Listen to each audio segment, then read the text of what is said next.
നിങ്ങളുടെ favourite shows ഇനി ഒരിക്കലും മിസ്സാവില്ല. ഇപ്പോൾ C5 കാണും നിങ്ങളുടെ ഫേവറേറ്റ് ഷോസ് തികച്ചും സൗജന്യമായി. ആഹാ, കൊള്ളാലോ. ഇത് ആർക്ക് കിട്ടിയെന്നറിയാവോ? സത്യമോക്ക് അല്ല, എന്റെ ബിഗ് ഫ്രണ്ടിന് കിട്ടിയ ട്രോഫിയാ ഇത്. എനിക്ക് വേണ്ടി ജയിച്ച് വാങ്ങിച്ചതാ എന്റെ ബിഗ് ഫ്രണ്ട്. ആണോ? വലിയ ഫ്രണ്ടിന് കിട്ടിയതാണെങ്കിൽ പിന്നെ ഇതെങ്ങനെയാ സത്യമോളുടെ കയ്യിൽ വന്നത്? ശാരദാമ്മ ഇന്ന് സ്കൂളിൽ ഫാദേഴ്സ് ഡേ ആയിരുന്നില്ലേ? ആ, എനിക്ക് വേണ്ടി അച്ഛനായി മത്സരിച്ചത് ബിഗ് ഫ്രണ്ട് ആയിരുന്നു.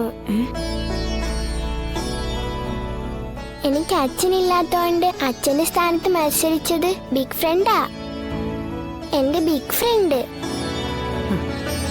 അങ്ങനെ കിട്ടിയതാ ഇത്. ആരാ പറഞ്ഞത് മൂക്ക് അച്ഛനില്ലെന്ന്? മൂക്ക് വേണ്ടി മത്സരത്തിൽ പങ്കെടുത്തതും ജയിച്ചതും ഒക്കെ പിന്നെ ആരാന്നാ വിചാരിച്ചിരിക്കുന്നത്? മോളുടെ അച്ഛൻ തന്നെയാ, സ്വന്തം അച്ഛൻ. എന്താ ശാരദാമ്മ ആലോചിക്കുന്നത്? ബിഗ് ഫ്രണ്ട് എങ്ങനെ ഓടിയെന്നാണോ? വലിയ ഓട്ടക്കാരനാ ബിഗ് ഫ്രണ്ട്. ആണോ? പിന്നെ അല്ലാതെ. എന്നെയും പപ്പിയൊക്കെ എടുത്തോണ്ട് പറക്കുമായിരുന്നു. ഓ,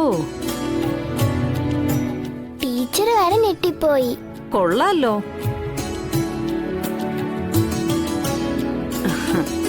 അപ്പൊ ഈ വിഷ്ണു അച്ഛൻ ആള് കൊള്ളാലോ. പിന്നെ അല്ലാതെ. ഇനിയും മത്സരം ഉണ്ടായിരുന്നെങ്കിൽ പിന്നെയും ജയിച്ചേനെ. ശാരദാമ്മക്ക് കേക്കണോ, മത്സരം തുടങ്ങാറായിട്ടും ഈ അമ്മ അവിടേക്ക് വന്നില്ലെന്നേ. എല്ലാ കുട്ടികൾക്കും അച്ഛനും ഉണ്ട് അമ്മയുണ്ട്, എനിക്ക് മാത്രം ആരുമില്ല. ബിഗ് ഫ്രണ്ട് വന്നില്ലായിരുന്നെങ്കിൽ ഞാൻ എന്ത് ചെയ്യായിരുന്നു? അതെന്താടി, നീ കൊച്ചിന്റെ പരിപാടിക്ക് നേരത്തെ സ്കൂളിൽ ചെല്ലേണ്ടതല്ലേ? തിരക്കില് പെട്ടുപോയതാ അമ്മേ. അമ്മ വരാൻ വൈകിയാലെന്താ, മോളുടെ ബിഗ് ഫ്രണ്ട് വന്നില്ലേ? ഭാഗ്യം. അതുകൊണ്ടാ നാണക്കേടിന്ന് ഒഴിവായി, ജയിക്കുകയും ചെയ്തു. എന്തായാലും മോള് ക്ഷീണിച്ചു വന്നതല്ലേ. ശാരദാമ്മ പാലും ബിസ്ക്കറ്റും ഒക്കെ അവിടെ എടുത്തു വെച്ചിട്ടുണ്ട്, പോയി എടുത്ത് കഴിച്ചോ. അയ്യോ, എന്റെ ട്രോഫി ഇങ്ങ വന്നേ. ഉമ്മ.